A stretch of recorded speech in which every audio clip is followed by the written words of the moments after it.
دارالعلوم ندوۃ العلماء کے بانی مولانا محمد علی منگیری کے پوتا اور بہار کے مشہور عالم دین مولانا محمد منت اللہ رحمانی کے صاحبزادہ مولانا محمد ولی رحمانی امارت شریعہ بہار و اڑیسہ کے 7ویں امیر، all India Muslim personal law board کے جنرل سیکریٹری اور رحمانی 30 کے فاؤنڈر تھے۔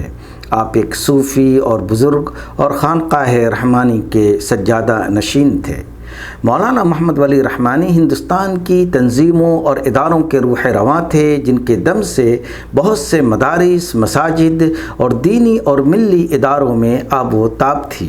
مولانا محمد ولی رحمانی کی پیدائش 5 جون 1945 عیسوی کو بہار میں ہوئی۔ ابتدائی تعلیم گھر پر حاصل کی، اس کے بعد اعلیٰ تعلیم کے لیے ہندوستان کے بڑے مدارس کا رخ کیا۔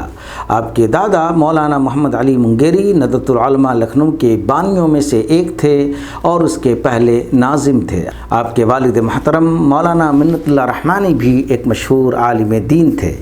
مولانا نے 2008 میں پٹنہ میں رحمانی 30 کی شروعات کی، جس میں نیٹ، JEE اور IIT کی تیاری کرائی جاتی ہے اور جہاں سے ہر سال طلبہ بڑی تعداد میں ان مسابقاتی امتحانات میں کامیاب ہو کر اچھی یونیورسٹیوں اور کالجز میں داخلہ لیتے ہیں۔